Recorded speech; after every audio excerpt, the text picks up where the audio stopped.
Do you recall what the direction of the effect was on the amygdala? For those that don't recall, the amygdala, bilateral brain structure, meaning one on each side of your brain. It literally means almond in Latin. It's almond shaped, and it's part of a larger network associated with threat detection. Sometimes it's described the locus of fear in the brain, but it's involved in a lot of other things too, both positive valence and negative valence, but nonetheless is part of the threat detection system, elevated levels of arousal, which is why it's often discussed in the context of fear, anxiety, et cetera. It increased fear in women who were on the OC, oral contraceptive pill, made them less willing to take chances. And when they went off it, they're like, well, why couldn't I do that before? So that's why they started looking at the amygdala. And when I say we're looking at young girls, and again, we don't know what's happening. Is it reversible in young girls that are put on it or not because of the brain structure changes that are happening? So when we talk about an oral contraceptive pill, I want people to understand that it has a significant effect on the body, not just reproductive. We don't know enough about all the other effects. So I have parents who say, my daughter wants to go on the oral contraceptive pill. She's having irregular periods. She's an athlete. We want to be able to control it. And it's like, if there's a issue with your menstrual cycle now, it's still going to be there when you get off it. So we have to look and see what's going on here. If you're looking to get on it to control your menstrual cycle, why? Because we know that you can have an increase in your VO2 max and other anaerobic capacity when you're not on it. So you have a better top end capacity when you're not being blunted by these hormones. And then the other conversation is, oh, my skin. It's like, well, they have really good dermatologists that can help you with that. You don't have to go on an oral contraceptive pill. But unfortunately, GPs don't understand all of that. And if a girl comes in and says, I'm having irregular cycles, heavy menstrual bleeding, I want to go on the OC, here you go. So it is a huge conversation still be had. I put it in the same category as menopause hormone therapy because there isn't enough research to address all the population needs. And we see these big pendulum switches. So before it was like, everyone be on the OC. And now it's like, maybe not. And then it was, no one be on menopause hormone therapy. Everyone should be on it. But we need to land in the middle and understand more of what's happening with these exogenous hormones. Is there any evidence that other forms of female contraception can be, let's just say, problematic for the types of things we're discussing today? Like the implant in the depot? Or IUD, copper IUD. Copper IUD and the Mirena or, your progestin-laced IUD, those are what a lot of my tactical athletes will use because it doesn't have a systemic effect on adaptation or inflammation, mood, any of those things. And it's a fit and forget. So you can put it in for up to 3 to 5 years. If you have a really heavy bleeding, it really dissipates because the whole idea of an IUD is to thin the endometrial lining. And so then you have autophagy that takes care of the endometrial lining. So you don't necessarily have a bleed. The copper IUD is different because you do have really heavy bleeding for the first 3 cycles, and then it attenuates. Before we got started today, you mentioned some very interesting pioneering studies on evaluating menstrual blood itself as a window into some larger themes about what's going on physiologically, maybe even psychologically. Now might be a good segue to just touch into that. We can always return to it again later, yeah. But let me just ask it more directly. What are some things that can be measured directly from menstrual blood that are informative for women? And it sounds like there's a new generation of at-home tests that might be interesting and informative for them to think about. Yeah, well, if you think about menstrual fluid, everyone thinks about it as a discard product, but it's a very good indicator of what's happening from an endocrine standpoint. It gives a really good indication of what's happening from an endometrial standpoint. So if you're looking at all the cytokines and the proteins and the tissue that comes from it, it's a huge indicator that's naturally discharged that we're now looking at for determining HPV, do you have it or not? What about proteins for PCOS? Can we really identify PCOS or endometriosis? Can we talk about PCOS for a moment? Yeah. Most people have heard of it by now, but polycystic ovarian syndrome, it's associated with typically elevated androgens. It's becoming more and more common, or perhaps detected more based on better detection methods. I don't know which. The prevalence of PCOS seems to be very, very high. It does, and I think it's a combination of both. We also see some rebound PCOS that happens when someone gets off an oral contraceptive pill. It's not necessarily true PCOS because what's happening now, your ovaries are producing eggs that have been downregulated for so long. So under ultrasound, it might look like PCOS, but it's not necessarily true indication. The other is more and more women are starting to eat more. And so they're coming out of low energy availability. If you have more carbohydrate, you end up with greater follicular stimulation, which also shows up as PCOS. So the true PCOS, yes, there is a high incidence from a reporting standpoint, but is it that rebound where it's not having all the androgenetic changes? That's still kind of up in the air at the moment. But it is a big concern for women because it is an indication that something's going on and they might have some fertility issues. We see a really high incidence of PCOS in Olympic level athletes because of the higher androgenic aspect of PCOS. So better recovery time, a little bit higher baseline testosterone.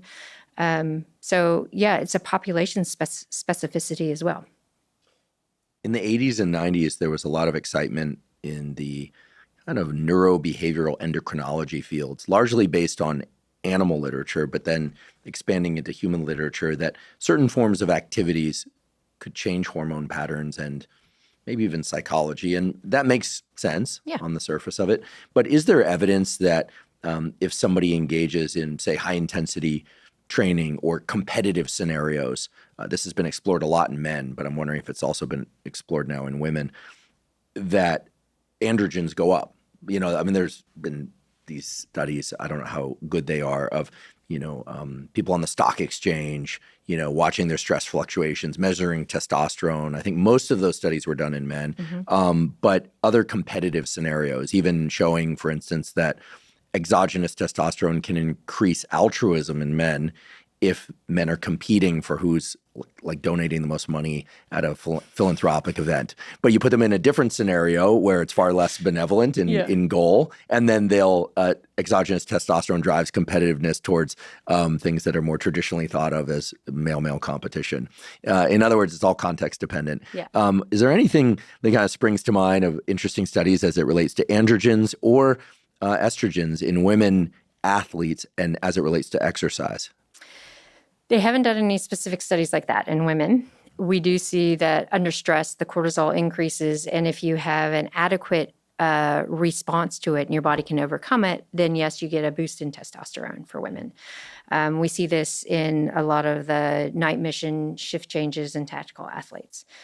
There is also, I guess, a lessening of circulating estrogen. So the pulse changes when we start getting to the end of a really strong training block, because we're starting to have a little bit of a downregulation of our luteinizing hormone pulse and estrogen. But it shouldn't be severe enough to cause menstrual cycle dysfunction. What we want people to do is look at the ratio of their estrogen, progesterone, and keeping track of luteinizing hormone if they're at that point where they are going to have a really big training block. So we look at pre-season, during season, end of season, and people who might be at a higher risk factor for becoming amenorrheic, then we keep track that way. Because it is the stress component that can downregulate, not actually causing a permanent change. As we talk about menstruation, we should probably talk about iron stores and iron. Do women need to supplement iron given that they lose iron during menstruation? It's interesting because we have a change in hepcidin, depending on which part of the world you come from, because it is increased under times of inflammation and decreased under times of iron loss. So we see a significant change across the menstrual cycle. So I tell women, if you are concerned with low ferritin, then we want you to take an iron supplement every other day, starting at the first day of your bleed for 10 days, because that's going to really allow your body to absorb it and stay on top of it. After that, every other day, but you're not going to be absorbing as much of it because hepcidin starts to come up after ovulation. Again, you have a pro-inflammatory response, so you have greater inflammation. Do women blanket need to supplement? No, because we see fatigue isn't necessarily just iron related. There's so many other reasons why women are fatigued. The one problem is the baseline levels for like ferritin. For active women, if you go in and you have a ferritin level of 20 to 25, they're going to say it's normal. But we'd rather see you up around 50. So if you are in that low end of normal, then supplementing will help you get up into that 50 and see if it makes a difference. If a woman is going to get a blood test to evaluate testosterone, estrogen, lipids, metabolic factors, et cetera, and she can only afford to do that at one point during her cycle and compare at various times, maybe every 6 months or once a year even, at that specific time of her cycle, is there a best time in cycle to do that blood test? If I'm limited to say that, then I would say 5 to 7 days before her next period starts, so mid-luteal, because then you can get a good indication of estrogen, progesterone peak. Testosterone doesn't fluctuate as much as those two, so you're going to get a good idea what baseline testosterone is. And we know that there's a greater inflammatory response, so anything that's outside of the norm of that upper elevation of inflammation, you're going to be able to pick out. So yeah, I would say if you could only do it at one point in time, that would be the time to do it. And if she can add a second blood test at a different phase of the menstrual cycle, where would you place that second test? Day 2 of the menstrual cycle, second day of bleeding, to get a really good indication of what your true estrogen level is at baseline. And if she measures her hormones at those 2 times within the cycle, do you think that's sufficient to get 75% plus of the relevant data? Yeah, definitely. Terrific. Caffeine. Yes. In the old days, Yeah. meaning when I was a kid and not long ago, Yeah. 10 years three, ago. 3 weeks ago, Yeah. we would hear these crazy statements about caffeine. It pulls calcium out of the bones. It's, you'd hear this stuff. I did a whole episode on caffeine. I'm a big fan of caffeine, but I do warn people that if they suffer from anxiety or they're going through a particularly stressful life event, it can raise the activity of the sympathetic arm of the autonomic nervous system. You'll feel more nervous. You're more prone to panic when you're drinking caffeine. But many people love caffeine. I think 90% of the adult population of the world ingests some form of caffeine every single day. I'm in that 90%. Yeah, likewise, making it the most consumed drug worldwide. Is caffeine safe for women? I suspect, based on what you just said, that the answer will be yes. But are there case conditions where women should be cautious about their intake of caffeine, independent of this anxiety thing? I mean, people probably shouldn't drink more caffeine than they can tolerate psychologically. No one, male, female, young or old. Yeah. It's more of a genetic factor than it is a sex factor. So, I mean, both men and women will be fast metabolizers, slow metabolizers, or not have an effect. That becomes the bigger rock of them. What we do find is in that perimenopausal state, women will become more sensitive to the blood sugar fluctuations that happen with caffeine. So they're used to having coffee in the morning and with something, then halfway through their workout, they become a little bit hypoglycemic because there's changes in insulin sensitivity, insulin responses. So there's changes also in blood sugar control, and caffeine can exacerbate that. So if you are someone who's like, oh, I always have a double espresso before I go work out, and then halfway through, I'm really hypoglycemic, I'm really dizzy and lightheaded, I don't know what to do. Feel sick or nauseous. Yeah. Eat some food. Eat some food with it. What about sipping caffeine through the workout? Taking that coffee in and just having a sip between sets. Can that offset some of that? I don't think so. Okay. I hear a lot that people who drink caffeine before a workout, midway through, they're like, I don't feel good. Yeah. Because they don't eat. That, for me, that just stimulates the desire for more caffeine. But, or even, dare I say, a half piece of a nicotine gum, which I experimented with, but I was told, and this is why I'm not going to continue to do it, not only is it very habit forming, it actually is such a vasoconstrictor that I was told by a dermatologist that it's terrible for skin, even if you're not getting your nicotine by smoking, vaping, dipping, or snuffing. So Okay. this big trend now toward ingesting nicotine as a stimulant and cognitive enhancer and performance enhancer, I think people should at least be aware of the negative effects on skin.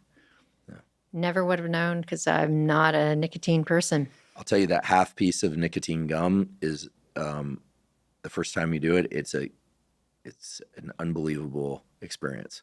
It's like your first real cup of coffee. Oh, really wakes you up. Yeah, and dials you in. I recommend nobody do it because it feels that pleasant if you like caffeine. I like Shashandra for that reason. Shashandra. Yeah. What's Shashandra? It's an adaptogen. Ooh, I should know what this is. You should know what this I should is. know. Well, I'm here to learn. Okay.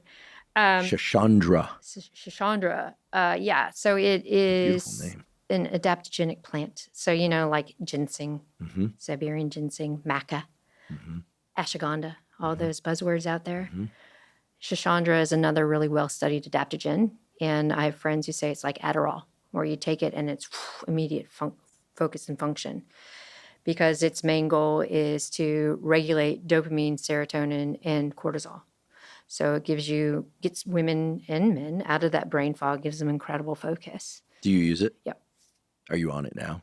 I put it in my morning coffee. Okay. You just sent people down the rabbit hole The of rabbit hole of the Shashandra. internet. All right. Yeah. You heard it here first. Dr. Stacy Sims. I'm going to give it a try. Because the nicotine thing is an interesting one. And there are some cognitive enhancing effects of nicotine that perhaps in people 65 and older, it might actually be beneficial for offsetting some forms of neurodegeneration. But that needs to still be explored and researched. Don't cut that and clip it and put it out there like so. That's happened already.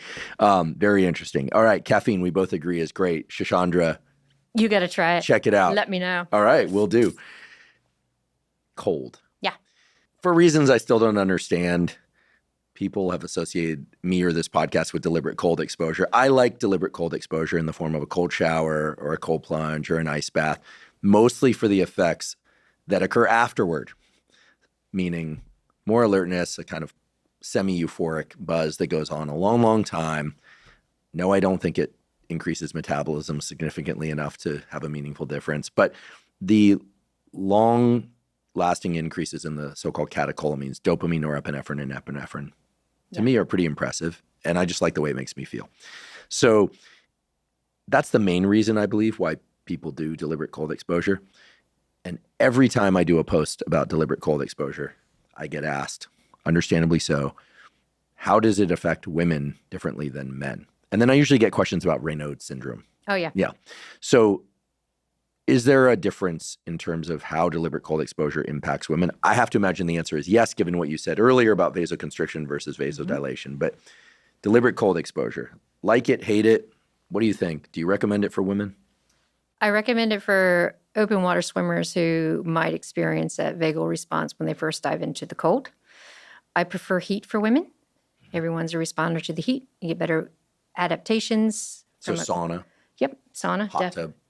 Yep, preferably a true Finnish sauna. Infrared it warms the skin, but not the core. Thank you for saying that. Yes. I'm not a big fan of infrared sauna because it doesn't get hot enough. No. Yeah, you can bring an infrared light into a traditional sauna if it can tolerate the heat. Yeah. But Finnish sauna would be something between 185 degrees Fahrenheit and maybe 210 if you're really heat adapted. Yeah, I'm still working on metric. Let me do the conversion. Oh, sorry. Yeah, you're living down in New Zealand now. So 60 to 80 degrees C. Yeah, I need to look. Every time I've tried to do math on the fly on this podcast in my head. It's like, okay, times 9 divided by 5 brain's in a plus different processing 32. mode. Yeah. But people can look it up. Yeah. Okay. Look it up. So the thing with cold water exposure is the whole conversation about ice cold, ice baths, and how cold it is. It's too cold for women. Because when we're looking at that severe, immediate jump into that icy cold, it causes such severe constriction and shutdown. So women do really well and get that whole dopamine response and everything if the water is around 16 degrees C, which is 55 to 56 degrees Fahrenheit. Which is chilly. It's chilly. It's not warm. No, it's go dive in San Francisco Bay, right? And that is enough to offset that severe constriction survival. but it is cold enough to invoke all the changes that we want with cold water exposure. So it's a temperature nuance that's that sex difference. And like I said, when I have open water swimmers who are going to do a long swim or they're going to do a triathlon and the water is colder, I have them do cold water exposure, especially face exposure into the cold water, to get them habituated to that initial severe constriction and sympathetic activity that we don't want to happen before a race.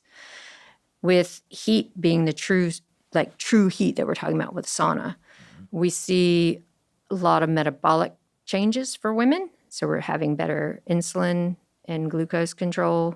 We're seeing a better expression of our heat shock proteins and the uncoupling and the rebuilding of those proteins, better cardiovascular responses. And then for women as we get older and have the offshoot of hot flashes, night sweats, that kind of stuff. If you're doing heat exposure, you're sending a stronger stimulus to the hypothalamus, and you're also getting a better serotonin production from the gut, because we have 95% of our serotonin produced from the gut, which lends to better temperature control and shuts down hot flashes.